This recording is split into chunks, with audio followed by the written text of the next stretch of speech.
from the Zimmer Radio Network headquarters. Iran has no air defenses. Iran has no air force. Iran has no navy. Their missiles, their missile launchers, and drones being destroyed or shot out of the sky. It's your morning addiction. This is targeting babies who are Jewish. That's anti-Semitism at its absolute worst. Wake Up Missouri with Stephanie Bell, the Zimmer News Team.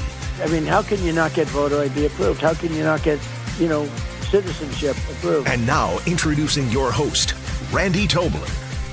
The Prime Minister's visit comes as we're just days away from the most beautiful season here in Washington, which, by the way, is a crime-free city, just about. And we're very proud of that. We have done a great job. Well, that was Donald Trump at a dinner welcoming the Japanese Prime Minister, Sanae Takaichi, yesterday, and had a great soundbite in the Oval Office that we'll get to a little later. The cherry blossoms will be blooming pretty soon when the second reserve buds in Missouri come out after they were frozen off earlier this week. Will be blooming too. Guess what today is, Wake Up Missouri family? The first day of spring. It's game day. It's the first day of spring. It's game day. First day of spring. And game day for Mizzou. And yesterday was March Madness got kicked off. We will talk and check at 7:08 to find out how the Wake Up Missouri bracket that we did here on the air live is doing. We'll see how we're faring so far. I'm Randy Tobler, along with Stephanie Bell, John Marsh, and Drake Whitman. Now, we'll have to see. Everyone has their brackets going. First day's under the, right? Water under the bridge now. We'll call it that. We'll call it that. Yeah, me too. Don't you sound sullen on this Feel Good Friday. It was a crazy day. Honestly, I'm not mad about our brackets. I'm just super sore. So that's why I sounded negative there. This has been an all-time March already. I'm so excited. You rolled an ankle, you said? You told me what happened? Yeah, I rolled my left ankle, but it's kind of sprained my right groin. So now my limp looks like I'm Frankenstein. I don't know what's going on. It's bad. Night of the Zombies? Yeah, that's what I look like walking around the office right now. All right, and later on we're going to talk to Eben Brown, Fox's Eben Brown, about an Iran update. Of course, that big natural gas field at the border, I guess, shared by Qatar and Iran was attacked first by Israel, then Iran hit it in retaliation, and so they said it's going to take 5 years to rebuild the damaged parts of that. I wonder what that's going to do to long-term gas prices, natural gas prices. I don't know. I have to make a trek with my truck this weekend. I'm not looking forward to having to do that fill up. I have to take a second mortgage on the house at the prices of diesel these days. Does it seem $4.29 coming in this morning on diesel? Goodness. Yeah. And next week is spring break for a lot of people. Spring break was this week for many people. So that's not good timing if you have a long road trip planned, as I do. It's speaking of spring break. Did you see this sheriff out of Daytona Beach? I hope some of you don't have your children going down to Daytona Beach. This guy was, this is very interesting. This guy, the sheriff down there, said he's never seen it like that. We do, Laura. I've been here 20 years now, 10 as the police chief, 10 as the sheriff. We had more deputies in that one confined area than ever in my 20 years here. And they were in cars, just what you said. They were out on foot, in teams, mixing and mingling in the crowd, trying to diffuse situations, making sure alcohol's dumped out, and cracking down on COVID, on the county ordinance violations. But again, we were outgunned there. I can tell you for a fact we we've confiscated 7 firearms so far down there. Jeez. And again, there's videos showing these guys racking the gun, passing it around. There could have been another 100 guns down there. Well, lucky you didn't have a lot of people dead down there, but anything can happen in a situation. Did you see the pictures of the beaches? They say it has never been that busy down there. It looks like sardines in a can on the beach. I've never seen such throngs of people. It's like what you do in college. You go to the beach for spring break. Did you do that? I did not. Well, then why did you say it's what you do? It's what I'm doing next week. Everyone I knew did that. Oh, okay. Everyone. 573-874-9390. Is that what you do in college when you're on spring break? Let me know. You're going to do that next week? Where are you going to be? Daytona? I think Destin. I don't know. Oh, Destin's a great place to be. I've never been. You're going to go. Great place.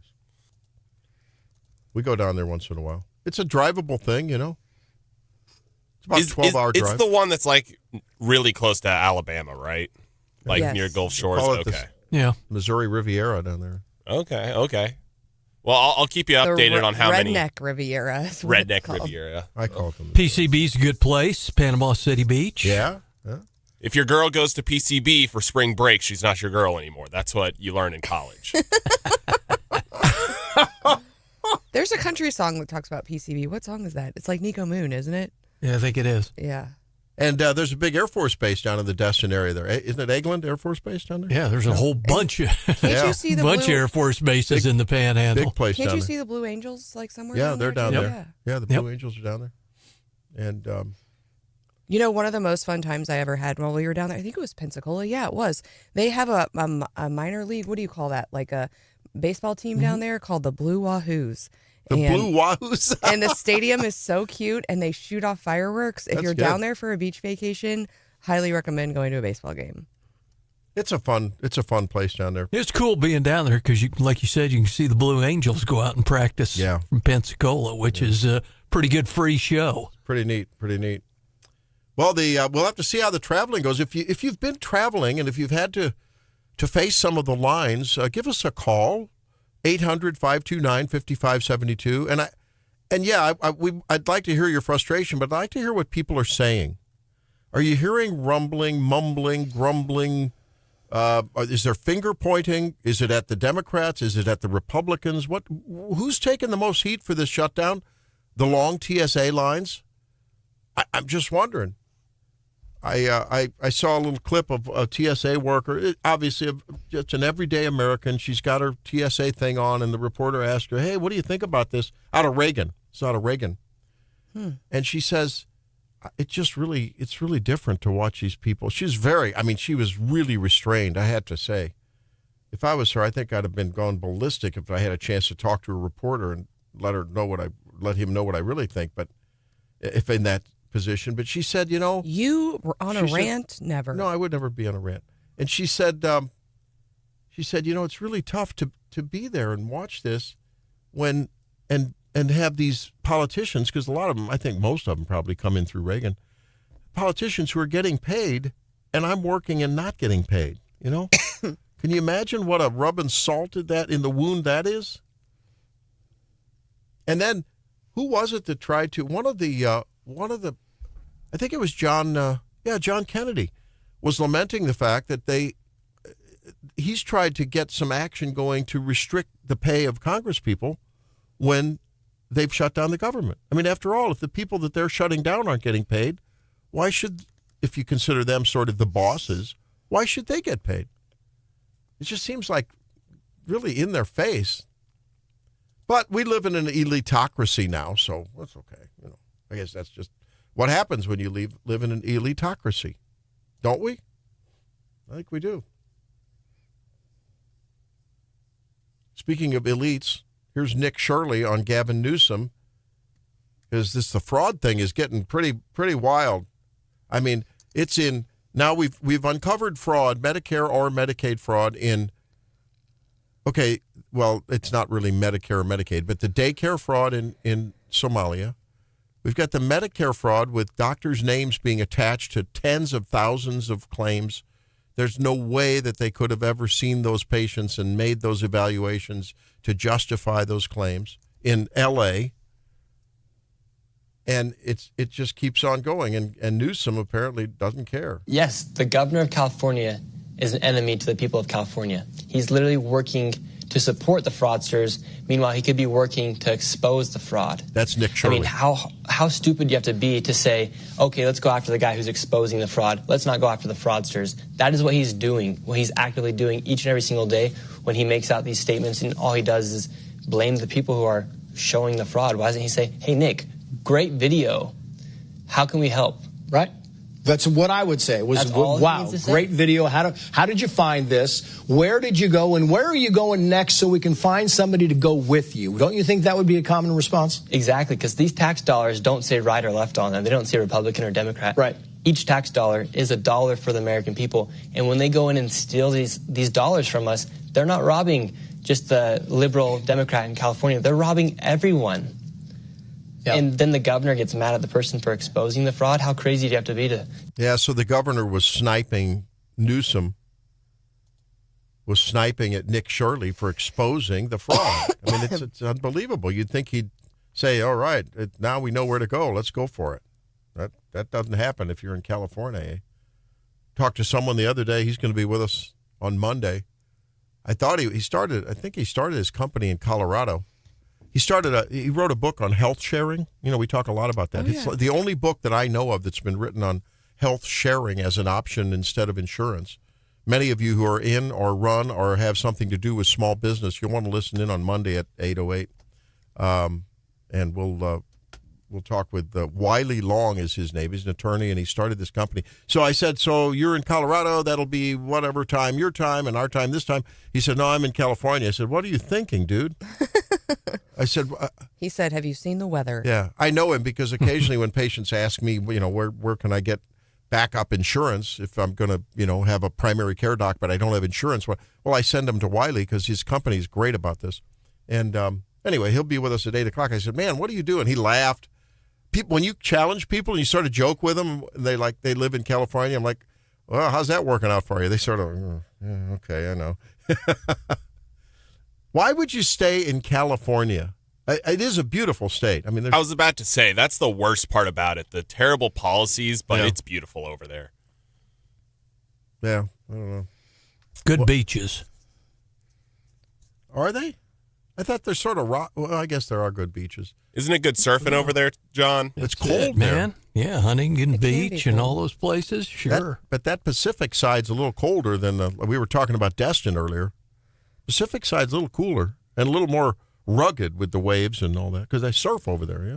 It's cooler until the wildfires. I never really got it, but then I spent some time in like Pasadena and like Oceanside, and I get it. Yeah. It's stunning. Nice. Yeah. But I still wouldn't live there. Speaking of wildfires, oh, baby, today we're going to do a burn at the farm. Oh, man. I can't wait. Oh, have you called up our friend Gail to make sure you know all the parameters? I'm pumped. Be back in a minute with the Daily DC Rundown. It's Wake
U.S. allies in Europe and Asia, like Japan, about the war before attacking Iran. So we are very confused about we Japanese citizens. Well, one thing you don't want to signal too much. You know, when we go in, we went in very hard, and we didn't tell anybody about it because we wanted surprise. Who knows better about surprise than Japan? Okay? Why didn't you tell me about Pearl Harbor? Okay? That's President Trump. Here's Stephanie with the Daily DC Rundown. The line that broke the internet yesterday, that was everywhere. Of course, Trump meeting with Japan's prime minister yesterday. There's been a lot of talk, and we'll get to it, about our allies and how they could potentially be helpful to us. But he just says whatever's on his mind, right, Randy? Yeah, he's out there. He is pressuring allies like Japan to help with the Strait of Hormuz. As we turn to our headlines this morning, the Pentagon is now seeking $200 billion to fund the ongoing conflict with Iran. I guess at a press conference, Pete Hegseth said it takes money to kill bad guys and that number could change. For context, the war has already cost about $12 billion as of Sunday. That's about $1 billion per day since it began.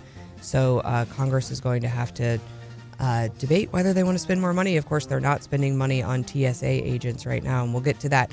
Okay, I think we're getting some movement on the allies in the Strait of Hormuz, Randy. 7 U.S. allies back potential Strait of Hormuz coalition. That's like a 180 from where they were earlier. Until you read the actual position. What's the coalition? I coalition? have that. Okay. Yeah, we'll talk about that. Okay. Yeah, so they're maybe not pretty tepid. A Let's just say full-throttled opening of the... Not a full-throttled metal to the pedal, no. All right, back to somebody else who's not full-throttled. The Congress has been stalled out. Senator Mike Lee warned yesterday if Republicans don't deliver on the SAVE Act, their own voters may stay home in November. But of course, the bill needs 60 votes to pass the Senate. Republicans don't have them. They would need 7 to 10 Democrats, which is highly unlikely. But they're still plowing along on other matters. I think they're going to have a vote on banning transgender athletes from women's sports. They're also going to take a key procedural vote on the Homeland Security nomination, and then I think return back to the SAVE Act debate. Does that help us or hurt us if we keep having a debate but we can't get it across the finish line? I don't know. Well, I think it hurts you with your core. People are getting frustrated. Yeah, I think Can't so. deliver the goods. And you're paying high prices and you're waiting in line because at Homeland Security, the travel issues are mounting up. And yesterday, Secretary Sean Duffy said what you're seeing now, which we've seen it all over Twitter, all over the headlines, the videos of people standing outside the lines are so long at airports. He says what we're seeing now is child's play compared to what could happen if workers miss another paycheck. And of course, we're getting right into the summer travel season, which is only going to put additional pressure on those airports. I heard Sean Duffy talk about closing airports down and smaller airports, which made me think, I wonder, would Columbia ever be at risk? Let's sure hope not. I don't think so. I will make my own sign and get out and protest for that. Behind the scenes, apparently there are some negotiations happening, but both sides admit that they are still far apart. Also, another interesting story. Did you see this news about Sarah Huckabee Sanders? Oh, yeah, I saw it. Yeah. So Arkansas Governor Sanders says she was asked to leave a restaurant because the staff felt threatened by the first time. Her presence. The restaurant disputes her wording, but they admit that they asked her to leave after they received concerns from employees and customers. Yeah, she said that they made them feel threatened. She made them feel threatened.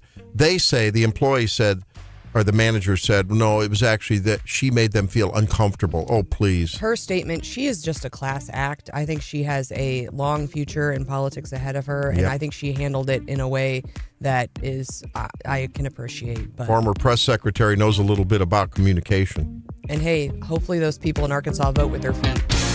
I think just local news.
The first day of spring. It's going to be in the up to like 80 today in mid-Missouri. And I think even that my kids had a snow day on Monday. Yeah, can you believe that? That's right. I remember you lamenting the fact it was a last-minute snow day call. Mm-hmm. And I think in southern Missouri, it's going to be even warmer, John. I mean, it's going to be like a heat wave. As much as 88 for mid-Missouri. 88? Oh, my gosh. Maybe it's not a good day to do a burn. It'll challenge my cardiovascular system. Oh, well, it's okay. We'll see how that works out.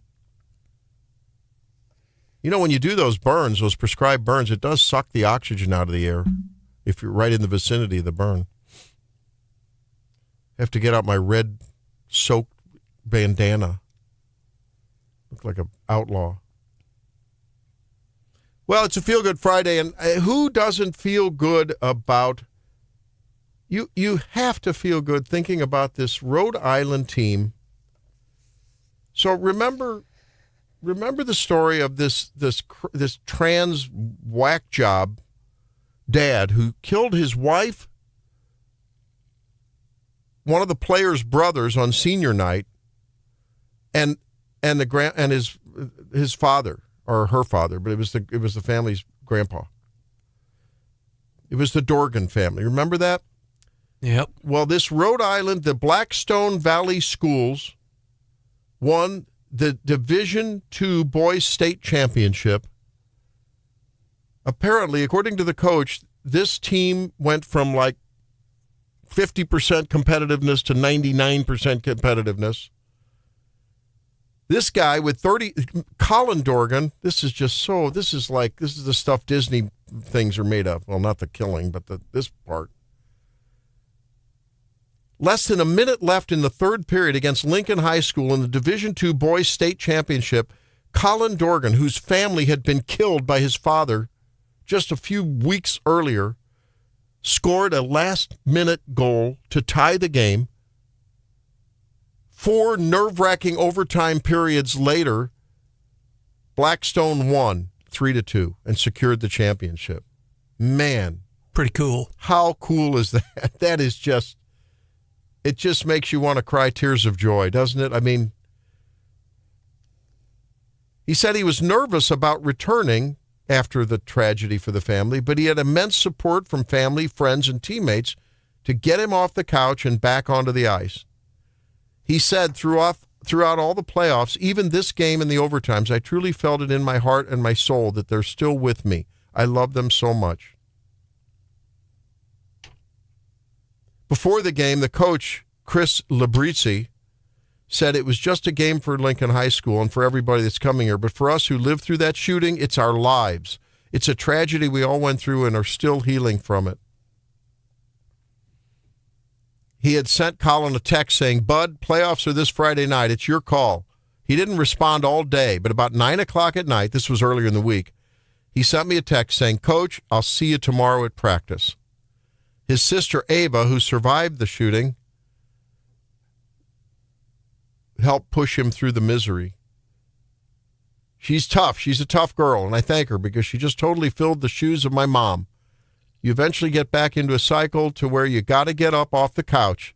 That's the biggest and first step to recovery. Man, wow. This young high school man, boy, he's a man now.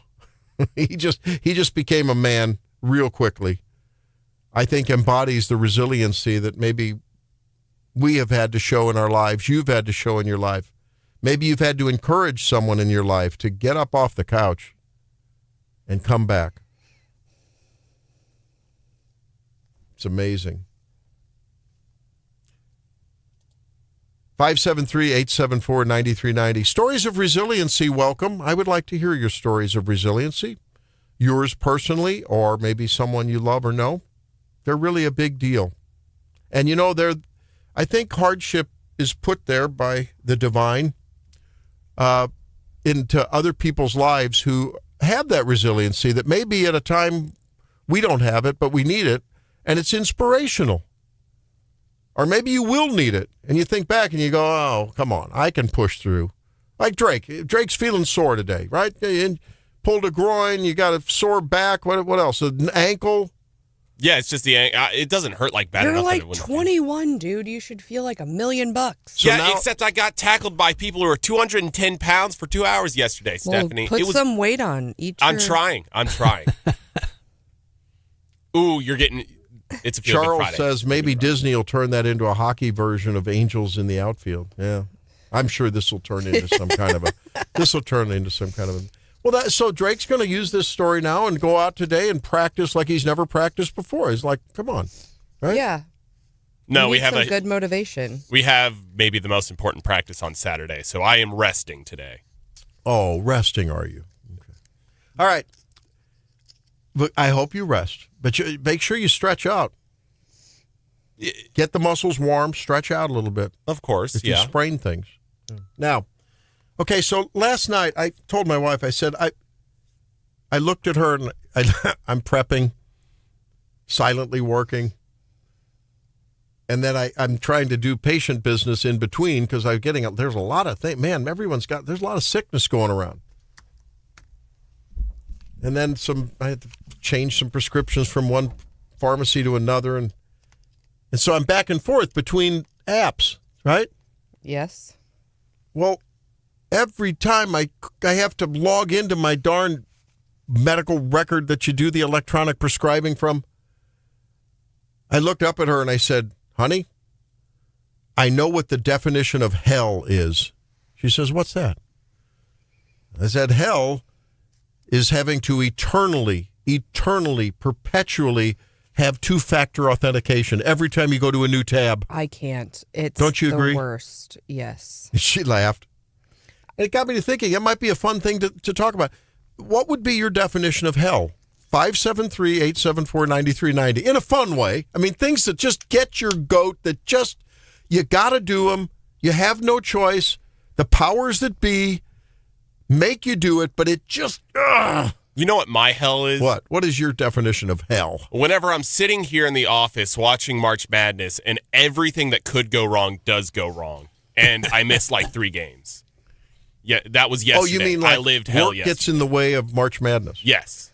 I hope management isn't listening. Or people who should go to hell, and that is people who invented two-factor authentication. Yo, there you go. Also, the people who invented like price tag stickers that either, you go buy something and it's like stuck on the bottom, it's stuck on your shoe, it's stuck on a coffee cup, it comes off in 1,000 pieces. Even if you can scrape it off with your fingernail, it leaves like a stain. It never looks right. Like, why can't, if people are going to steal stuff, they're going to steal it. Just give me a price tag that I can get off the dang thing. Yeah, how about this one?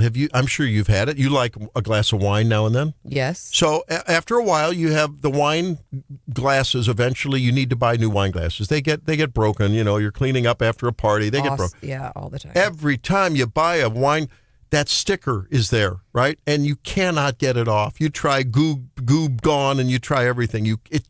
Pain in the rump. Maybe that'd be eternal hell, right? Everything you have has a sticker. You cannot get all the goo off. Just drink it straight from the bottle, cut out the middleman. John would know. That's John Marsh, ladies and gentlemen. We call him Brown Bag John. That's Brown Bag John. That's it. The brick. My other version of hell, group projects. Oh, you don't like group projects? Oh, heck no. I would imagine group projects, you're the one that does all the work and everyone gets the credit. Yeah, and I have a surprise for you because I wore a special shirt. We were having a lively discussion yesterday, which we tend to do. Yes. And I saw this shirt online and I felt like I needed to have it. What is the shirt? I may be what? I may be wrong, but I doubt it. If you missed that, it says, I may be wrong, but I doubt it. I like that. Now, concerning our discussion yesterday about the slot machines in the C-stores and how you're wrong. Well, actually, it was interesting. I think the text reflected that you won the argument, but Randy was right. There were several of those. Stephanie wins, but Randy's right. And I think that was more of sort of a procedural call. You keep your cool. I get all worked up. I get all uptight about these things. You keep your cool, like lawyers do. Mm-hmm. But I think there were two different issues. You're right about the law is the law, should be followed. But I think people also would there was a lot of agreement that, well, but, why can't people, if they want to gamble, let them gamble, But whatever. So it was an interesting thing. Well, so let's do it legally. I may be wrong, but I doubt it. That's Stephanie. Yeah, I'm going to start using this line on you a lot, so just be prepared. You notice what I have? Going back, nostalgia? Yeah. This was our debate.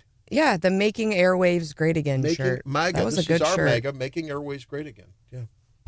I'm so jealous of that because we have a big banner here that says that, and I look at it every day, and I wasn't here whenever it was made. So I'll see if I have an extra shirt. Hey, people are weighing in. A soda bottle that explodes when trying to open it. Oh, yeah. That's the worst. Yeah. I'm going to tell you. Here's one. What is your definition of hell? Seeing crazy taxes withheld from my paycheck for the IRS to require more April 15th. Yeah, I think that's right. This goes along with this. Tim says the soda bottle that exploded. My sister was bragging about how she got a cute new little sweatsuit, and you know how when you fly, like it messes with the pressure or whatever, and she tried to open a soda bottle, and that's right. So then she's on a long haul flight with a half wet sweatsuit, all stained, and she was really upset about it. But that's my other version of hell is wet socks. Yeah, wet socks. Ooh. Yeah, that's not good. No. Don't like that. What would it be the other thing? Oh, it happened to me the other day. One of my favorite pair of dress shoes. And it happened about 3 weeks ago on a pair of boots. You're in a hurry. You're getting ready to go. Things are running late. The clock is ticking. People are waiting on you. It's time to go do a burn. You sound like my kids. You tighten Put your shoes on. You pull up the shoelaces, and one breaks. I have never had a shoelace It happens to break. me a lot. Yeah. What are you doing? I just have old shoes. I have like the little plastic end that breaks off. But no, my personal hell, the absolute worst is whenever you're like going shopping to do something, like getting supplies to do something, whether that's cooking or whatever, and you think that you have something at home, and you do, it's just not enough to proportion all that. So like if you're making spaghetti, you get the marinara sauce, the meat, the whatever, and then you go home and you see you have like maybe half a box of noodles. I'm going to one-up you on this because with kids too, like you bought yourself like some treats or whatever, and you're all excited all day. You're going to eat like an oatmeal cream pie, or you're going to eat this or whatever, and you go in the pantry and you grab the box and it's empty. Ooh. Oh, man. Who returns an empty box at your house? I thought Drake's would just be a couple of 220-pound linebackers would be his idea. Yeah, his personal hell. My wife's version of that is, because she's a cooking guru, she'll be out and needs a spice or something. She buys it, not sure if she has it. So we have 5 little things of, ginger, or 5 little things of whatever. And with the guy version of that is, you're at the big box store, you're doing a project. I don't know if I have that tool. I don't know if I have that fastener. I'll just buy another one. So you end up with 6 hammers, 7 wrenches, right? 5 drill sets. Yeah, that's what we do. Yeah. Yeah. When we come back, a really cool thing that Kraft is doing if you like your mac and cheese. Stay tuned. It's Wake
So let's make Missouri healthy again this morning.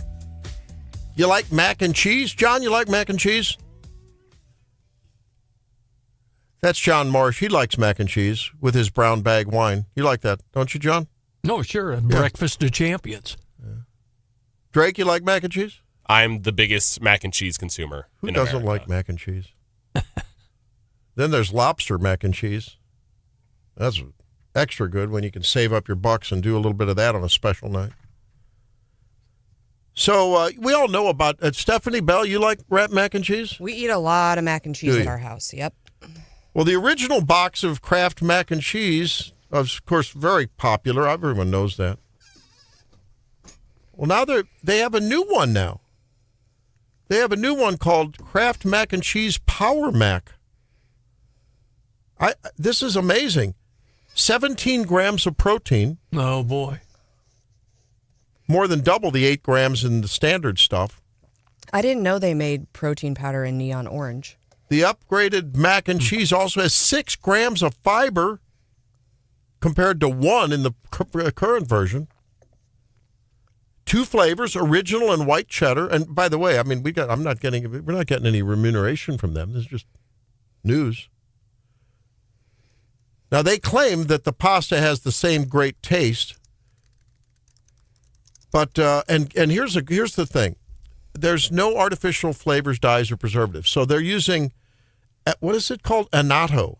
Annatto is what the Europeans have been using this to make things yellow. And it's a beautiful, deep, golden, like egg yolk yellow, like pasture chicken egg yolk yellow. Had this friend that did this mob grazing thing, and he had the thing called a chicken tractor. And it was a mobile chicken coop, and these cows would graze for like a small paddock, and then they'd move down every 24 or 48 hours, and they would anyway. And so as the larva of the bugs came out of the poop, the chicken tractor would follow it, and these chickens, it was the best.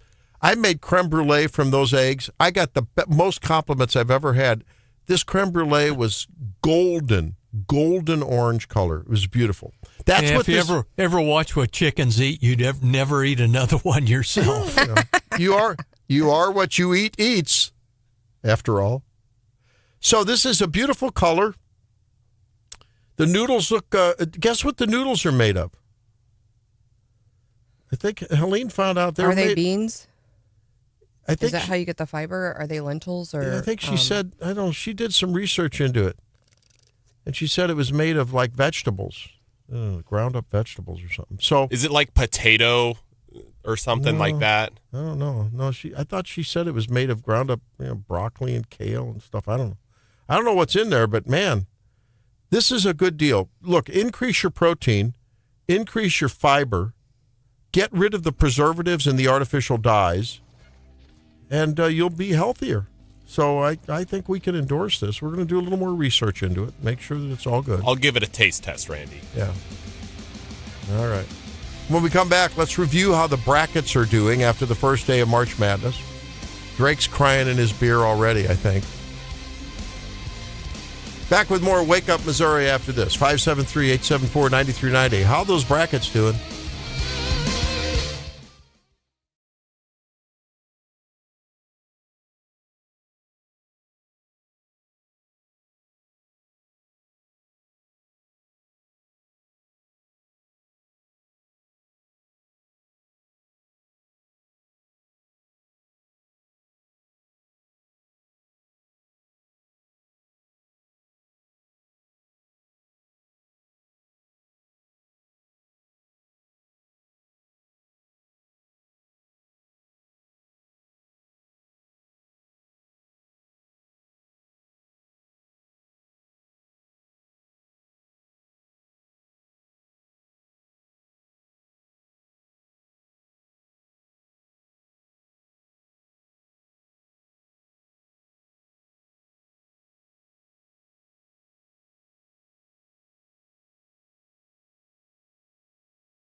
Iran has no navy. Their missiles, their missile launchers, and drones being destroyed or shot out of the sky. It's your morning addiction. This is targeting babies who are Jewish. That's anti-Semitism at its absolute worst. Wake Up Missouri with Stephanie Bell, the Zimmer News Team. I mean, how can you not get voter ID approved? How can you not get, citizenship approved? And now, introducing your host, Randy Tobler. The NCAA men's basketball tournament started today. 32 teams play today, 32 play tomorrow. They'll whittle that down to 16 and then 8, then the Final Four, and then the finals, and the winner goes to the White House to hand their trophy over to President Trump. Well, the late night guys are having a lot of fun with the March Madness, and of course they're going to make everything political, make everything TDS related, and they're having some fun with it. But yesterday, March Madness started, and much to Drake's chagrin already. What did you say? Our bracket's busted. My bracket is busted. Yeah, well, you're not happy. Well, I mean, I made my own for the office pool, but in terms of the show, I'm sitting fine. You guys do not know ball. We all collectively don't know ball. Well, I didn't claim to. Yeah, I know. So, but anyways, but there was a major upset right off the bat. There were two big upsets yesterday. Yeah, I'd say maybe more that I'm missing. VCU, they beat North Carolina. First overtime in this March Madness, which is big. Who? TC? VCU. What is BCU? VCU, as in like... who are they? What's a word I can use a V with? BCU. What does it stand for? V as in Victor. Victor. As in Victor, yes, okay. Victor. I don't know what it stands for. You don't know what it stands for? They're that unknown that you don't know what they stand for? They're a weird team. They're always in the tournament, and they always somehow get an upset. You just never remember them. VCU. Just so you know, I'm tied for first in my family bracket challenge. So hey, well, congratulations! I wish you would have brought that over to the one bracket. Anyways, we out of 36, 38, we are ranked 28th. So we're not the last. We're not last. So are we done? And no, there's a point system. At the workplace here. So the way that it works. You get a certain amount of points for picking upsets. If that upset happens, you get more points, the less likely it's. Anyways, it's fun. We're not out. Our national champion is Missouri, so they play tonight, as we all know. So, all right. So why? And Drake and I are appropriately dressed. Where's your black and gold, buddy? Buddy. So I'm wearing my Make Airways Great Again. I'm celebrating the Wake Up Missouri broadcast. Okay, now Drake's got his thing. Okay, well, John, you didn't beat up on John. John doesn't have his yellow and black on, gold and black. So it's black and gold. You're not surprised that North Carolina lost? I mean, I'm a little surprised. They're a little fraudulent. The biggest upset was High Point beating Wisconsin last night. High Point is a nobody. High Point is beneath us, and they beat Wisconsin in just an insane last minute of the game. It was cinema. That's what it was. Anything they all can beat happen. up on me pretty good. So could a team like that become the Cinderella team? No. Well, I think they could. They're actually not that bad. They did. Whenever you see these big upsets, you think, they choked the game away. The other team choked the game, whatever. High Point was just straight up better than Wisconsin, and it was insane. They played their hearts out, and I think they'll do that against Arkansas, which I don't know if they'll win against Arkansas, but they could definitely make it to the Sweet 16. So now tonight, Mizzou plays, right? 9? Yep. And they play Miami. Highest price ticket in the nation. Wow. What? Yeah, they said the cheapest ones were, as of yesterday, midday, were going for about $250 a seat. Oh, wow. And that's a session ticket, though, right? Does that mean you get 2 games? Yep. Still, that's Missouri Tigers, Miami of Florida, highest dollar ticket in the nation. Holy cow. All right. Well, we'll have to see. Now, so if Missouri wins tonight, they would potentially play whom? Purdue. Right? Purdue. Versus who? Well, who's Purdue playing? Purdue's playing Queens. Purdue is number 2. Well, how do we know there wouldn't be an upset? We don't. That is correct. We don't know. It's March. Anything can happen. When do they play? Purdue and Queens today? Yes, at 6:30. Okay, so wow. All right. So by we'll the know. time we play, we'll know. When would the next game be then? Mizzou's next game. When is that? I think it'd be in Sunday. Sunday. We don't know what time. It's determined after. And the this Tigers first are round. playing in St. Louis. Where are they playing? St. Louis, yeah. St. Louis. Enterprise. I have a hot take. Well, it's actually not that hot. I think that if we play Purdue, we have a very good chance of actually beating them. They are better than us. They can pummel us on a neutral site. Yeah. But we're home. And if you know anything about Mizzou basketball, we are going to get loud, and it's going to be just insane. And I don't think Purdue can handle it. Call that the extra man, right? Boiler down. Boiler down. That's it. All right. 573-874-9390. How are your brackets doing? Evan says Panthers over Badgers killed my alphabetical bracket. That's great. Mine looking kind of rugged this morning, although, Randy, you and I, Gonzaga, the Zags won. I'm telling you, man, Gonzaga's going to take it all. Virginia Commonwealth is the VCU. There you go. Yeah. Thanks, Lynn. Lynn's on it. Zach says, go Big Red. That's Nebraska. Oh, that's Nebraska. Okay. I hate Nebraska. Oh, Nathan says Virginia Commonwealth. Okay. Yeah, you get that. Yeah. You know, we were talking about hell earlier. I think the closest instance I got to hell was the playoffs in 2023 for volleyball. I was there in, the Nebraska stadium. I've never gotten death threats from any other fan base than Nebraska. They are the devil incarnate. I hate them.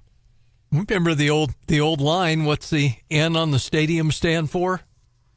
Knowledge. Here's a text on the 573-874-9390 text line. Sean has something. This will make Stephanie Bell's day. A picture of 4 gaming terminals, obviously in some kind of an illegal setting. And he simply says, Missouri gaming Nazis have struck in Holt Summit. Because on said terminals, it says, machine currently not available. And down below, it says, Máquina actualmente no disponible. Oh, I had printed it in Spanish. Is that how you pronounce that? I don't speak Spanish. I don't But I did my best. And what we're talking about is the Attorney General has been kind of warning folks, hey, this is the law, we're going to crack down on this. And yesterday, or 2 days ago, it was announced that she has filed felony charges against a Greene County business owner for having these illegal gaming devices. And I think in her tweet said, hey, this is your warning. If you've got these devices, get rid of them, unplug them. And get them out of there. They're illegal. What is in the subcaption? There's a subtitle in here that says, we appreciate your understanding. Now say it in Spanish. Agradecemos su comprensión. That's pretty good. Not bad? That sounds Italian. Oh, hey, what's the matter, you? You're breaking your mother's heart. What's the matter, you? You talking to me? Don't play the game, eh? And I see a bunch of bottles in a cooler behind it. So clearly this is clearly in a C-store. All right, so that's that. Lance says, good. They bring filth into the gas stations. Oh, so now any of you who are playing these games are now being called filth by one of our listeners. Lance, very judgmental of you. Wow, your name. You know what, Lance? I'll stand with you. Yeah, you're right. I don't like the people who Lance are sitting there. A lot of drug deals go down at those. Yeah, it's the only place drug deals are going down. Those C-stores. All right, well that's good. So we'll have to see what happens with Mizzou tonight. Promises to be a good game. Yeah. Hopefully, Stephanie, you might be able to answer this. Do you know who Jen and her family's rooting for? Because her son's in Purdue, right? Ooh. Oh, I think so. That's right. They're Mizzou through and through. You don't like. I think Jen and her husband are going to be rooting for Mizzou. Yeah, but that's going to be an awkward car ride home, I assume. Either way, but. Maybe she'll do like a Donna Kelsey and get like a double jacket, like a. Ooh.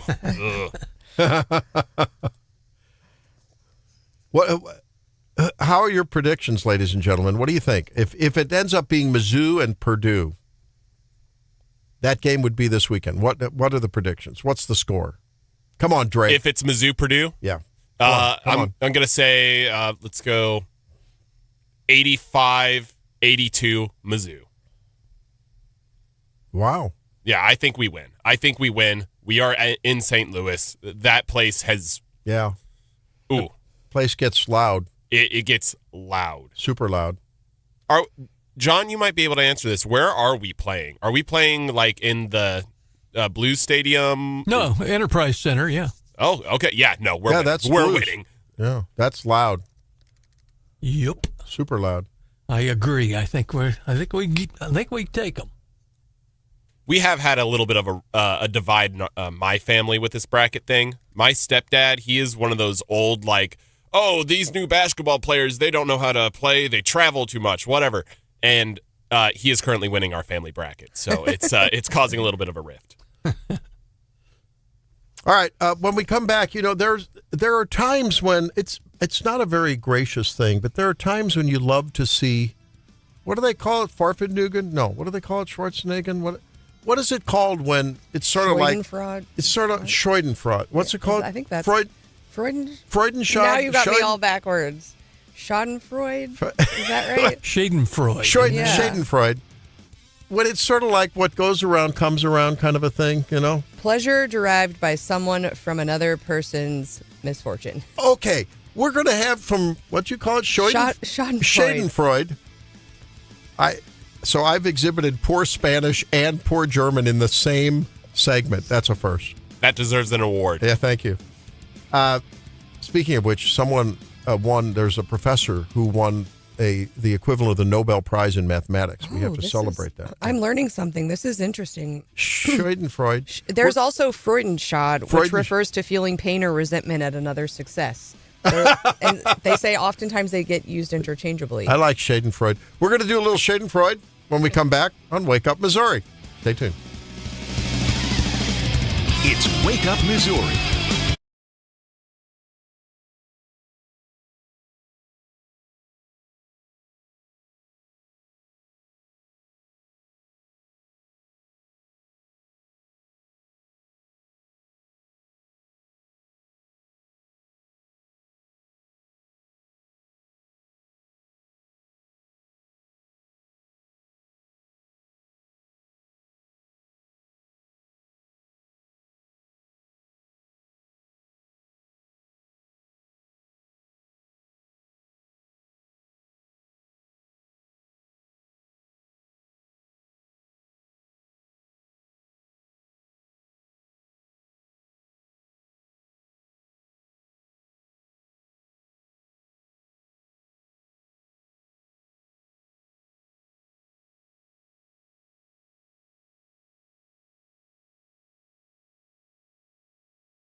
that we want to have in our state. Right? Now, there are some patriotic millionaires who stepped up. Okay, cut me the checks. I mean, just if you want to be supportive, but maybe the first step should be go down to Palm Beach and see who you can bring back home, because our tax base has been eroded.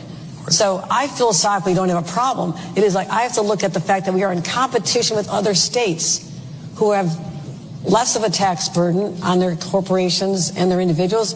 And I would say remote work changed everything. There were people who could only work in an office in Manhattan or work in New York State, and they were captives to our state. They were going to stay. We've saw that that's not the case. I mean, Wall Street, businesses looking at Texas, they're not going there because they have a nicer governor. I know that for sure. But they're going there because of the tax rate. Oh, Kathy Hochul says it out loud.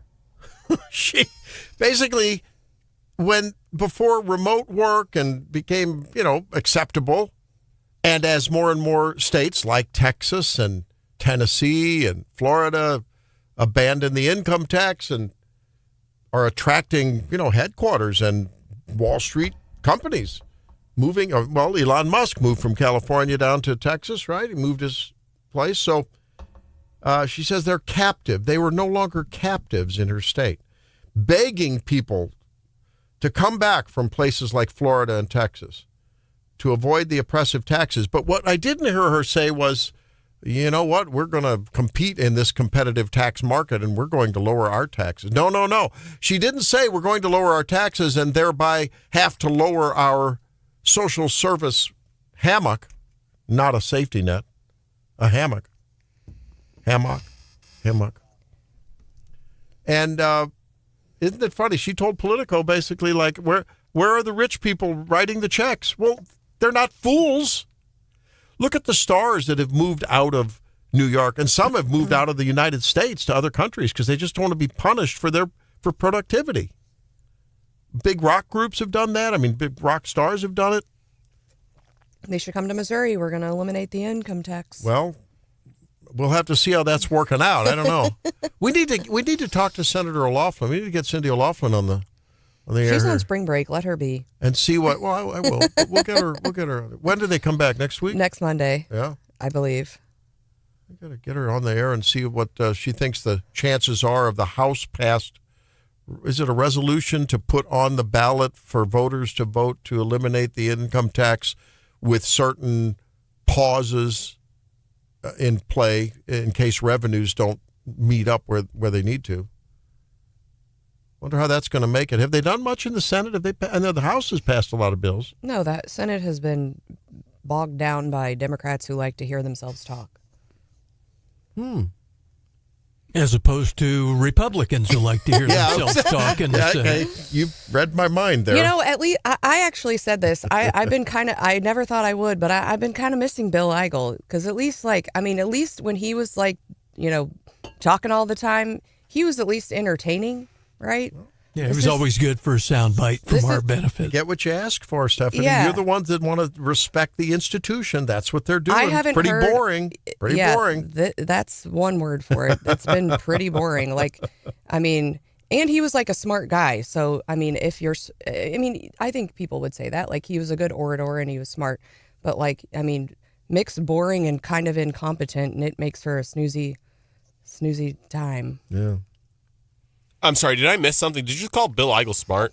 I don't think you would disagree that he's like a smart guy. No, I am disagreeing. I didn't support him. I wouldn't vote for him, but he was at least entertaining.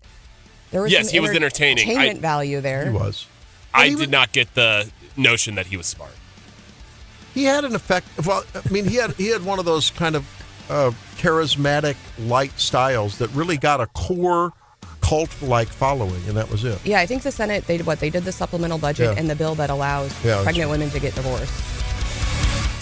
Has America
Stephanie Bell, John Marsh, and producer Drake, who is chronicling the March Madness as we go forth.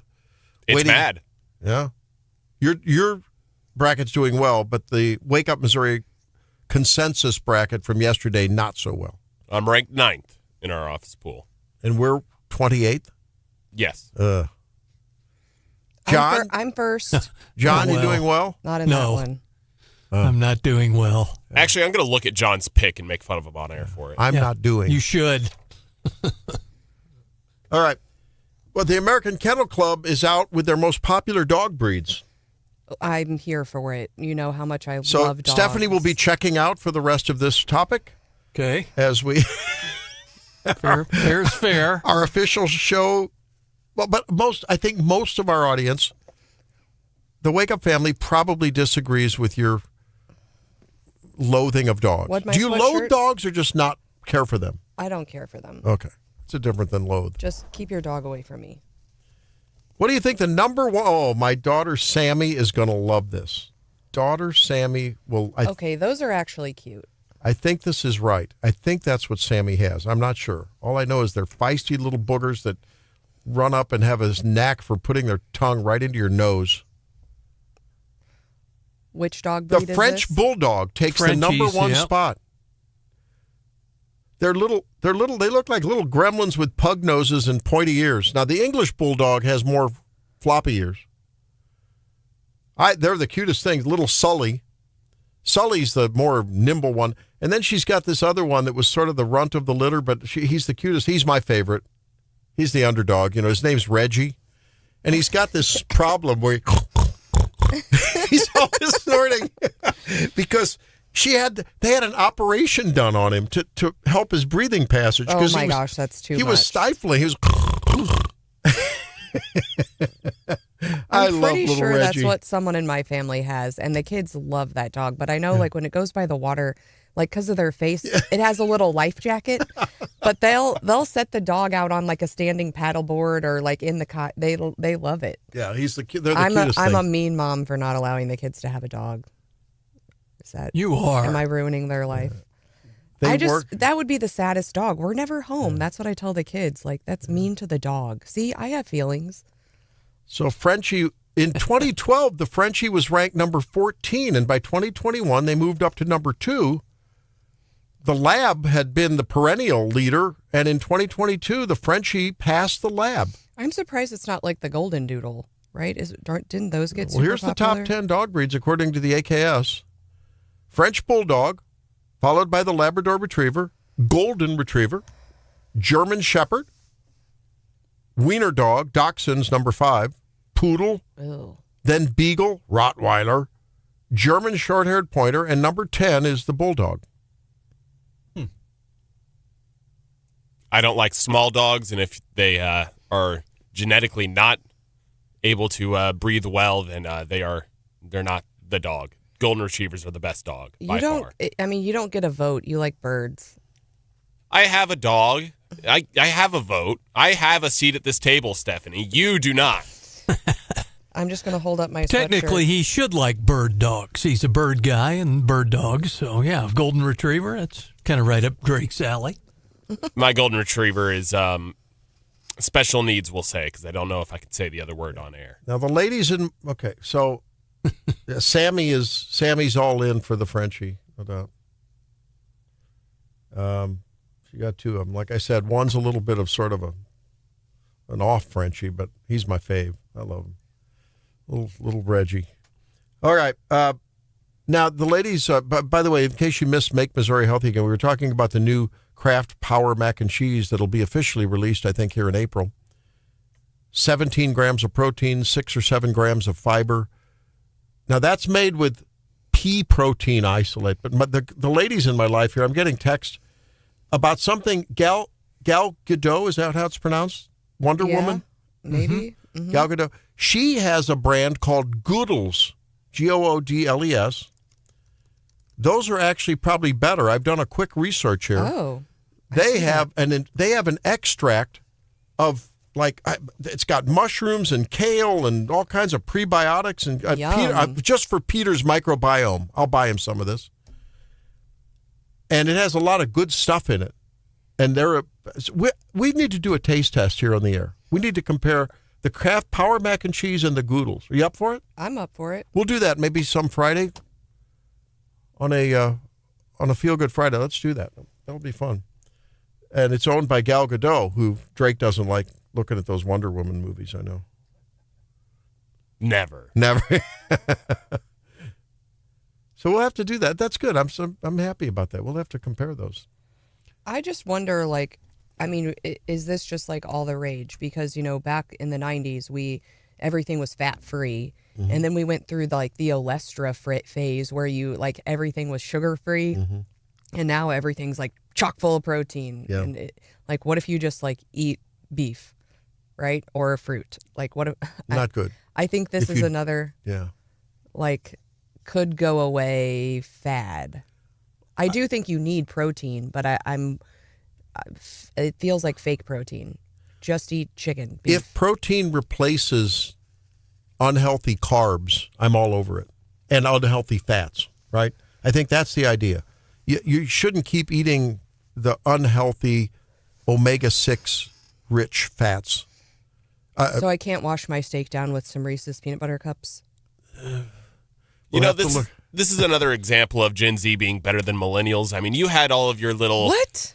Sugar-free, fat-free, whatever. We're over here building muscle, and you wish you could do. You're eating Oreos for breakfast. Where do you see them? Where do you see them, Stephanie? Where are they? I don't see them. That the guys who are twice your weight are clobbering you on the football field. So I think... If you could help me find some Oreos in here, you can... walk right in. You go do an in-body, and I will put my lean muscle mass up against your percentage of lean muscle mass any day. I'll take that up. There you go. Sounds like the debate over Randy. Remember Snackwells back in the 90s? Oh, do I remember Snackwells? Oh, they're chocolatey and almost good for you. Yeah, and they didn't really pan out. Yeah, that was the fat-free craze that led to processed, highly toxic carbs and emulsifiers and, oh my gosh, as substitutes for fat. And we all got big, fatter, and diabetic, right? That's what happened. Everyone got, now we're now it's 75% of Americans are overweight or obese. Large and you can blame Snackwells because they, like you said, they presented them as being healthy, so people would sit down and eat the whole box of them in one sitting. Yeah. I got it. I found I was so hungry. I didn't get lunch yesterday, and I ran out of cheese sticks. I had one mandarin orange yesterday morning. So I came home last night, and guess what? My wife went, and we still had this big mega tub of the red and green M&M peanuts from Christmas. Uh-oh. Right? They were hidden away. So for Leprechaun Day, she picked out all the green ones for the grandkids, right? They were out in a bowl. I love Helene. Yes. Okay. I attacked that bowl last night. It was bad. Probably had you and my children. Probably had 20 of them. It was bad. Yeah. We had those Starburst jelly beans are really popular in our house, and we happened to do an event, and we had a big container of them, and I realized, I came home, and there were, they didn't eat them all. Yeah. But that's a few. And I look at the back, I'm like, you all demolished 50 servings of Starburst jelly beans in a week. Come on, friends, eat some real food. See, if you had a dog, you could just feed them the jelly beans and the kids wouldn't get them all. There we go. That would be helpful. I don't know how good those are on a dog, though. But I did this psychological thing that I think a lot of us do. Where you just eat the whole bowl of green green M&Ms. So even though I got into the green M&Ms, I tried to make it up by not getting into the kids, and my daughter loved the Dots pretzel. Who doesn't love those Dots pretzels, right? So Helene bought a bag of them knowing they were coming into town for a week. I did avoid the Dots pretzel, so I didn't double down on my indiscretion, right? I'm not sure I get a star for that. Excuses. I don't get a star for that, but I think calorically I probably came out okay, but the quality of those calories weren't so good. See, that's not good. So once in a while, fall off the wagon, but you get back up on it. It's okay. My latest has been just open up a date and put a little bit of peanut butter in it. If you're looking for a sweet treat. Interesting. Try it. Date, yeah. Dates are good for you. Yeah. I even, my son, Drake's shaking his head. My son tried it. It's sweet, and you get the peanut butter, sugary. Dates are pretty high carb, sugary for sure, but they have fiber. It's a good pre-workout snack. They have fiber. A date with a little bit of peanut butter. Come on, Drake. I don't like dates. Bananas with peanut butter are my thing. I love bananas with you haven't had a date in a long time. You know that. Bam! But he's had plenty of bananas, so it's all good. Oh, my gosh. I don't know what was worse. I don't know what was worse. The comment or your bam! Please go onto the YouTube stream and look at him like do the little fist pump thing. Yo. Now, see, you won't capture that and have that on a hot button, will you? Only when you have something on me that you can replay and continue to bring up the memory. That's my job. I'm supposed to entertain the audience. There are some perks of being the person with all the buttons. That's true. Be like I can just turn off your mic right now. John, it's just you and me. How are you doing? Good, and yourself? I'm doing pretty good. Randy, have you started to behave? There we go. Nathan, we were talking about dogs. Nathan says Stephanie needs a Pomsky. What's that? A Pomeranian. If I had a dog, it would be a purse dog. For Pot sure. licker? That's what my grandpa called them. Pot lickers. Oh, those are cute.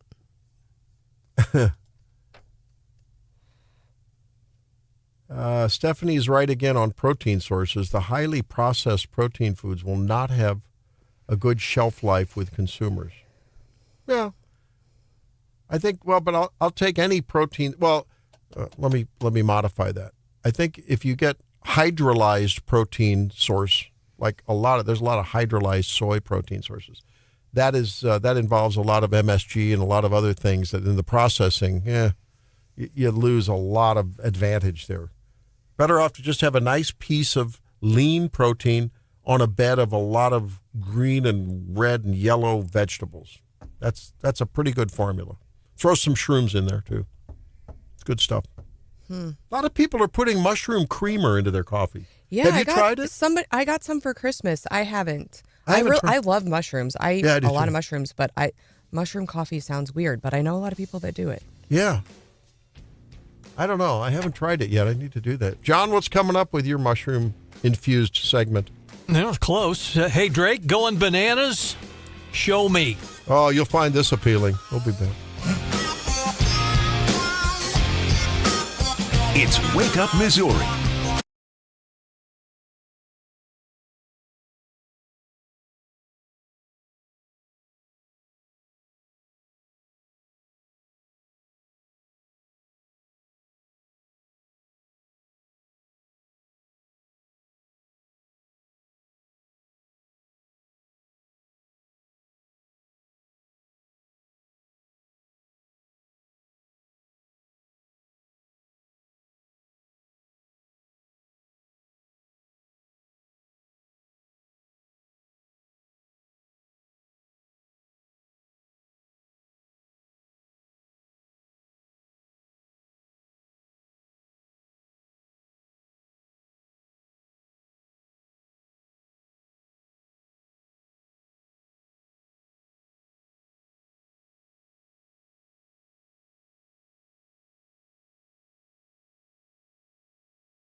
This. 81-year-old Rob Harrelson from Gravois Mills made history. Harrelson became the oldest person to play Savannah Bananas baseball when he pinch hit for the Bananas at the Superdome.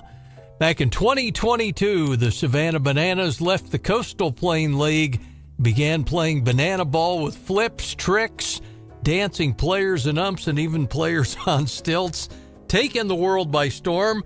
And Harrelson from the lake dreamed of playing for the Bananas. It happened when the frontman Jesse Cole announced to the crowd of 60,000 fans, now coming to bat and making his Savannah Bananas debut, old man Rob Harrelson. He got up to bat, ended in a strikeout, but he bragged he got a foul tip. And it turns out the Bananas will play 4 games in Missouri, 2 at Busch, 2 at the K this summer. And maybe Rob will be called up from the Lake Area Miners to take some pitches again. We'll see what happens. So there. You ever seen Savannah Bananas? No. Oh, they're wild. I've seen their TikTok. They are very good dancers, and I like their music selection. But yeah, I mean, it was super. They were just in St. Louis, John, and the tickets were really hard to come by. Yep, they're pretty cool. So they've got the old man, 81-year-old Rob, playing, coming in to pinch hit for him. Isn't that great? Now, John, I know that you watch them, but do you advocate for certain people being in the Savannah Bananas? I think you'd be a good pick. No, I cannot play baseball. Put you on the stilts.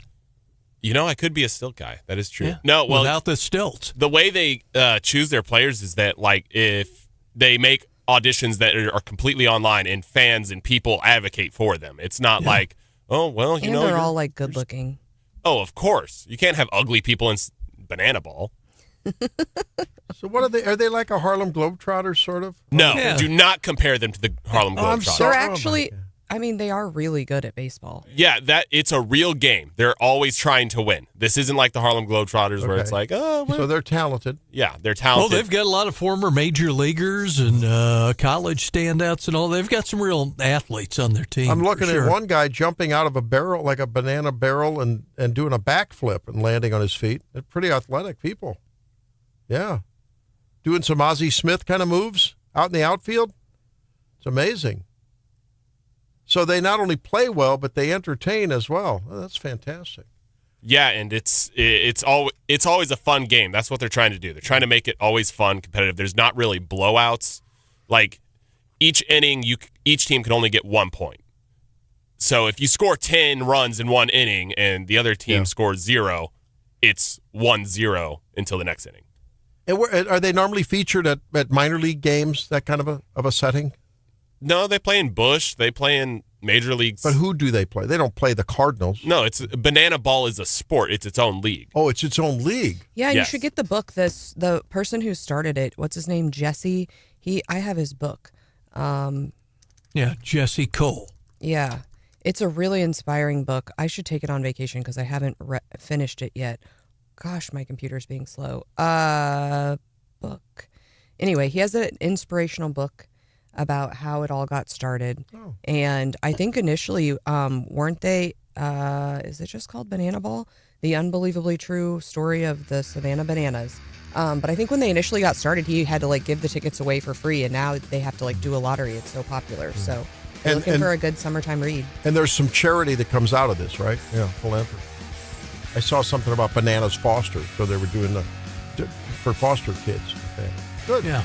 Very, very cool. All right. When we come back, we do have to catch up with some serious stuff. That would be the Iran epic fury issue. What's going on over there? Evan Brown from Fox News joins us.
wiping out, that would have all gone to China. In essence, we will be using the Iranian barrels against the Iranians to keep the price down for the next 10 or 14 days as we continue this campaign. Well, oil, and what it means at the pump, what it means, well, when you're trying to heat your home, not that that's an issue now with the heat wave, but it certainly provides a lot of our electricity through power plants. It's the big topic of discussion right now coming out of Operation Epic Fury. To help us unpack what's going on over there in Iran and the Middle East, Fox News Radio Eben Brown joins us now on Wake Up Missouri. Eben, thank you for being with us. Good morning. Good to be with you. Well, it looks like the Battle of the Straits of Hormuz is going on. We saw Israel attack that the largest, LNG resource in the world. Man, things are just escalating like crazy over there. Israel attacked an Iranian gas field, and then the Iranians responded by hitting Qatar's liquid natural gas field, which is the largest in the world. Yeah, so they're sort of shared, aren't they? Aren't they close? They're close by, but the Iranians targeted. The Israelis targeted the Iranians. The Iranians then targeted the Qataris. Man, so that's it gets a little confusing, but that's what happened. Did Donald Trump know about it? He said he didn't know about it when in a reporter gaggle, but then the White House said. Later on, someone, I think Fox or someone, you guys, I think, reported that he did know about. What's the truth about the Israeli strike? So the President Trump says he did not know about it in advance. The Israelis have said that they informed their American counterparts. So it could be possible that the president himself didn't know, but that American military coordinators did know about it. That's always possible. We'll never actually know what is what. But the Americans and the Israelis have been working very, very closely with one another here, and it would be peculiar if there was a major surprise out of one that the other didn't know about. That's how closely they're working together. They're often flying sorties together, so it would be unlikely that one was completely taken by surprise by the other at this point. Is it fair to say that there was a fairly tepid statement of support for non-aggression by Iran, from the European community? It didn't seem like there was much there to their joint statement the other day. Yeah, as per their seemingly status quo in the UK and in France specifically, to another extent Spain and Germany, they're very toothless. And President Trump, I think, has called them out on this, saying, the oil coming out of the Strait of Hormuz isn't for the United States because we have our own oil, but it's for you. It's for Europe. So your energy security is your national security. Why aren't you here? Essentially was the gist of what the president said. And now they're resolving to perhaps maybe if they can think about it and if they can figure out how to do it, they're going to send their ships to the Strait of Hormuz. That would have been nice if they had done it about 2 weeks ago. Yeah. But this is for them. The Strait, when oil coming out of the Strait of Hormuz gets jammed up, it drives up the price of Brent crude, which is the crude oil around the world. That is different from West Texas Intermediate, which is the North American crude oil. And when there is a shortage of oil in the outside part of the world, those buyers, namely Europe and Asia, then try to buy American oil, which you think would sound good for us, but there's only so much of it to be sold. So that drives the price up of the American oil, and that's why we're seeing higher crude prices here in the United States, and that translates into higher refined product prices, including your gasoline here in the United States. So it behooves everyone in the world to get the oil flowing out of the Strait of Hormuz again, because it'll bring the price of oil overseas, which is expensive anyway, but it'll bring it down, and then it'll ease the demand on the American oil here. So, but we're not the ones. We may be paying a higher price for the oil, but we're not running out of supply. Whereas the Europeans could run out of supply if the oil's not moving out of the Strait of Hormuz. So it's really on them to step up here. Yeah, no doubt. It's in their own interest. That's Fox News Radio, Eben Brown. I'm Randy Tobler along with Stephanie Bell. John Marsh. It's Wake Up Missouri on a Feel-Good Friday. Should we buy into any of the stories that are coming out of the Iranian side with the pro-government protests and everything is well and the military strong, or is it just straight propaganda? I would say that it is 98.5% propaganda. There's always going to be some loyalists, and those are the people who come out and they protest for the camera that gets used for propaganda video. A lot of that stuff is also AI generated at this point too. I think everyone should have that discerning eye at this point. When you see videos being broadcast by the IRGC showing the USS George H.W. Bush tanker carrier or the Gerald Ford carrier listing on one side and burning, please be skeptical about that. That is just simply not happening. They don't even have the capabilities of doing that. They wouldn't get anywhere near these carriers. So that, and of course, a carrier won't tip on its side. I don't think the physics work out that way. But the regime is severely decapitated at this point. The brain trust is mostly killed off. What remains are foot soldiers, and they are tried and true in terms of their loyalty. They are essentially the SS. They're the true believers. You know, you can draw a lot of real comparisons between the Islamic Republic regime of Iran and Nazi Germany. That's that same level of fervor and suicidal fervor. And so they're going to go out. If they're going to go out burning, they're going to try to take everyone else with them. We've seemed to have limited their ability to do that, and we've curtailed their ability to do that with nukes. So that's a good thing. And they are down to perhaps less than 10% of their complement of missiles. They don't have the ability to produce any more. That has been destroyed. The Israelis struck the Iranian Navy contingent in the Caspian Sea. That means Iran cannot export its drones to Russia to be used in Ukraine. It also means the Russians can't offer supplies of missiles to the Iranians. So, again, their ability to restock and resupply their armaments has been severely curtailed, if not completely destroyed. At some point, they're just going to run out of bullets. Eben, how do we explain the dissonance between statements as late as Wednesday at the news conference or at the press conference with Pete Hegseth and Raisin Dan Kane, General Raisin Dan Kane? How do we hear that the Iranian capacity is destroyed, the Navy is destroyed, but yet the straits are still closed. How do we sort that out? Things. One, they still have some air power with regard to drones that have not been completely destroyed. They've also mined the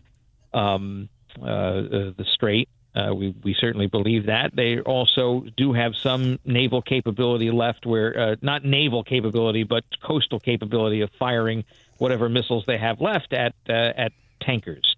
That generates an air of fear among the shipping industry. It didn't help that a week and a half or so ago, that Lloyd's of London, the primary insurer of oil shipments out of the Strait of Hormuz, decided to drop all the insurance. And that means, the ship's not insured. The company that owns the ship doesn't want to move it because, if they get hit with something, they can't recoup costs. So that's why the U.S. has tried to offer reinsurance that's federally backed to these ships. And there's talk of both, not just the U.S., but the European militaries to escorting these ships or patrolling somehow in the Strait of Hormuz to allow them that confidence that they can move their ships without being in danger and they can get the oil to market. So some of this is fear of the private sector, which isn't necessarily unfounded. But again, it really does behoove the governments of Europe and perhaps Asia to do something to engender confidence among the oil industry, so to get that oil moving, because again, it's their oil and they're the ones paying a very high premium for it right now. Now, talk to us a little bit about Karg Island. I think folks have said perhaps we might need boots on the ground to do something there. What is the current status of boots on the ground?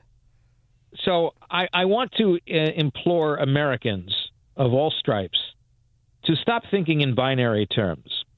you hear the term boots on the ground and you begin to think, and we have good reason to have this image in our heads of 50, 80,000 GIs occupying every Iranian city trying to hold it. But I would like to remind you all that just a few months ago in Venezuela, we had American boots on the ground for a whopping 40 minutes, and it accomplished the goal. So the question is do we need to do something along those lines to accomplish a very specific goal that isn't necessarily months or years long or open-ended for that matter, or do we have a very specific reason for sending a strike team, a special ops team, or some grouping of Marines to go do something that has a definitive goal to be done in a definitive amount of time that advances the mission here. On top of that, elsewhere around the Middle East, we have not just military bases, but we have diplomatic postings, we have embassies, we have consulates. Those are traditionally guarded and defended by U.S. Marines. So, yes, we have the right to commit and conduct diplomacy in places that have been friendly to the United States, whether it's Saudi Arabia, whether it's Jordan, whether it's Egypt, whether, yes, it is Iraq. And our diplomatic postings are guarded by the Marines. Our diplomatic staff are protected by the Marines. Our diplomatic staff families that are there are protected by Marines. We also have U.S. private interests, businesses that operate in the Middle East that have come under threat during these past few weeks. Those are Americans. Those are integral to American economic activity. Shouldn't we not be protecting that? Mm-hmm. I think we should. All right. Informed and nuanced reporting by Eben Brown. And we do appreciate you reminding us of those realities. Everything's not black and white. And we thank you for that, Eben. We look forward to more the next time we talk. Welcome. Thank you, sir. You bet. Take care. Okay, bye-bye. When we come back, the market report, let's see what the markets think about the insurance situation that really is the problem over there in the Straits, practically speaking. But that's what the reality is. Be back in a minute. It's Wake Up Missouri.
Hey, we're back. It's that time on Wake Up Missouri with Stephanie and Randy and John and Drake that we talk about our winners and losers. Ask you to weigh in on that, and several people have already made their nominations known. 573-874-9390. 573-874-9390. Let's start with you, John Marsh. What's up? Let's see. I've got a pack of winners and a loser. So they picked the best day of last weekend to jump into Stevens Lake on Saturday. 200 polar plungers braved the waters, and when it was all over, they'd raised $50,000 for and it Special was cold. Olympics. It was cold. It was a cool one. That's right. And our loser, the naked man from Columbia who got tased and jailed after police say he harassed shoppers. He was arrested in the Conley Road shopping area, and officers had to zap him to take him into custody. Now facing a bunch of misdemeanors and even felony harassment. John, where did the taser hit? Right on target, I think. Oh, no. Not sure if he was going or coming at the time, but that's up to debate. Maybe classified, you know. It could be. The cops. Could be classified. I don't know. Don't tase me, bro. All right. Stephanie, who do you have? Okay. I think we have some audio for one of mine, but losers, all the people who told us we needed to get the jab, there's a new study out this week, a study involving 1.7 million children that found you're going to have to say these words, myocarditis and pericarditis only appeared in children who had received COVID and mRNA vaccines. Not a single unvaccinated child in the group suffered from these heart-related problems. So losers to all the people who told us we had to do it. Also, I have a winner. The winner is, do you know who Afro Man is? Randy? I think so. He sings the song Because I Got High. Yeah. It's very popular. Apparently, he had a big win in court yesterday. Afro. Did you see his outfit? Yes, he had like an America suit on, didn't he? Yep. He had 7 Ohio sheriff's deputies sued him because there was a raid on his house tied to drug and kidnapping suspicions. They didn't turn anything up, but then he took his home security footage of the raid and put it in his rap videos. The deputies sued him, claiming that he defamed them, invaded their privacy, caused emotional distress, and were seeking $4 million in damages. A jury rejected all claims, and Afro Man wins. Wow. Maybe because he got high. I'm not sure. Yeah, had the red, white, and blue suit and a white mink coat over it. Good for Afro Man. All right. And my other winners are radio and students. And who was this team that won yesterday? High Point. This is going viral right now this morning. They have cameras on the student radio play-by-play guys at the NCAA tournament. And the call, they're going to win an award for this. It's so good. So these are the guys, the guys from High Point. Driving, step back. In circles now. Johnson, catch and shoot.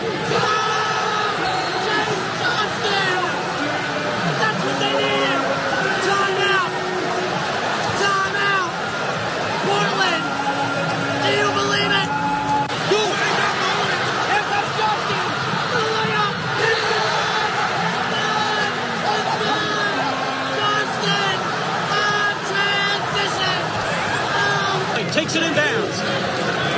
9 seconds. Boyd wants it inside. Try. 6 seconds. What? Now Boyd, they launch down court. Anderson gets it. Throw on the glass slipper. It's a Cinderella story in Portland, Oregon. He says, throw on the glass slipper. It's a Cinderella story in Portland, Oregon. Right. And the two students who are doing the play-by-play are losing their minds. And if you should go watch, the video is worth watching. This is the fun of March Madness, and that is making me feel really good this morning. So winners of the week there. All right. Drake, who do you have? All right, I got a winner. It's kind of a catch-all of winners and then one loser. I'm going to start with the loser. Mm-hmm. Team USA for yes, the World You hyped Baseball that up so Classic. much. I actually tried to watch that dang baseball game. Tried to watch it. Yeah, that's It was a little late for me. Give credit to Venezuela. We did take their leader, and they won a baseball game. I think we came out on top. Their pitcher was like crying at the mound, just trying to get a win for his country. A lot of them were unpaid. It was kind of a nice scene, but America lost. So I'm amazed the 160 SOAR helicopters with Delta didn't come in and take the whole Venezuelan team away. I'm surprised too. I think round 2 with Venezuela, we can go 2-0. Now, my next winner. This is a catch-all. I'm going to say Missouri basketball. Not Missouri as in Mizzou, but Missouri basketball. As you know, Missouri State women's played in the tournament. We also had Mizzou women's basketball win a game yesterday in their not NIT. What is it called, John? The one below that. Anyways. Yeah. WBIT is what one of our listeners is saying. WBIT, they beat Seton Hall. SLU put belt to butt yesterday against Georgia, which was awesome. Go and SLU. I think we got one last basketball team that needs to get a win. Let's get it tonight. Love it. Yeah, we had we had several winners and losers here on the text line. Frank says, "Wake up, Missouri crew! Thank you for making mornings better." Thank you very much for that, Frank.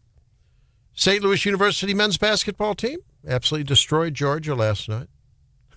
He says, sitting on the bench, those poor fellows from Georgia look like their mothers died. This afternoon, Lady Bears up against number 1 Tejas. So, go Bears. We got winner of the week from Shelley. MU women win their first game in the WBIT last night. What is the WBIT? Is that the invitational tournament? It's like the NIT? It's like the NIT. It's like the NIT. Okay, all right. That was very kind of... and then Paul says, downtown Columbia for McNally's Irish Pub, still being closed on St. Patty's Day due to the fire. Winner Stephanie Bell for taking her consistent principle-based position on the SAVE Act instead of just falling into step with the partisan position. There you go. You're welcome. Thanks, Paul. All righty. Good. Isaiah says, winners, everyone in construction, because we kept goods flowing during the pandemic. We were essential, and we got no praise for it. So all my brothers and sisters out there in the field busting their rumps, you guys are winners. I would agree with that. Always answering the bell. I think General Raisin Dan Kane is a winner because, he makes sure, and usually right at the beginning of each of those pressers, he calls out the military, and usually a little subset. This week it was the bomber squads, B-1, B-2, B-52s.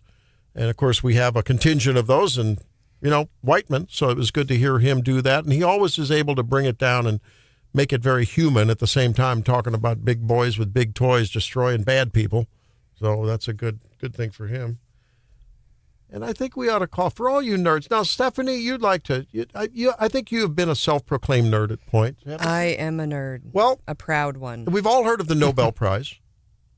Have you ever heard of the Abel Prize by the Norwegian Academy of Science and Letters? I have not. It's a mathematics prize. Ooh. Yeah. So they call this guy Gert Faltings in to his office. He's a professor, 71-year-old professor now. He won the Abel Prize for a 1983 discovery, or he did an argument or a justification of arithmetic geometry. And here's how that went. I'm today to let you know that you have been selected by the Academy as this year's recipient of the Abel Prize. Professor Faltings, congratulations. Oh, thank you. So what is your first reaction to this? Mess. I'm surprised. I didn't expect it. And, I'm delighted. I'm not used to dine with kids. Really, the new experience. And then at the end, I'm getting old, and I thought I'm beyond the time for such prizes, but apparently not. I guess I have to rent a tuxedo. It was very, very heartwarming little moment here on YouTube. So you won the biggest prize ever. And he wins a Thank big you. mathematics prize. And he's apparently a towering figure in arithmetic geometry. And they actually say that's like the only appropriate way to respond when you get a compliment is to say thank you. Many people talk too much. Yeah, he did great. One of the oldest and most central parts of mathematics is solving equations using only integers. These problems are called Diophantine equations. And apparently he was able to, make the argument. Look at this. Look at him. He's just sitting here in this little hut, and there he is, the professor. So sometimes you do things that you get recognized for very much later, and sometimes you never get recognized, but you just do it because it's the right thing to do. But Gert Faltings, congratulations for the Abel Prize. I guess I have to go rent a tuxedo. That's cute. Hey, let's come back in a few and wrap it up with leftovers. Stay tuned.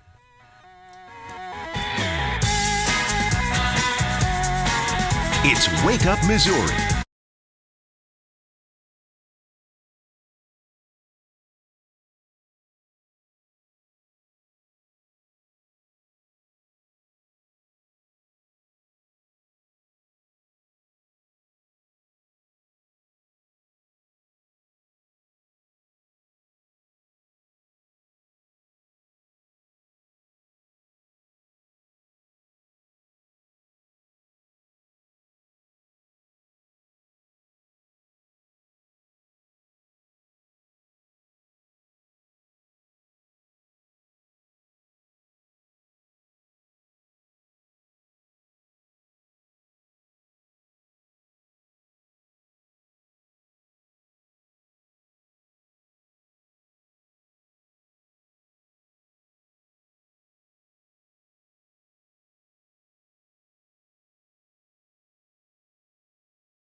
Wake Up, Missouri. You know, this story about Sarah Huckabee Sanders being asked to leave an Arkansas restaurant by the manager because the employees felt uncomfortable.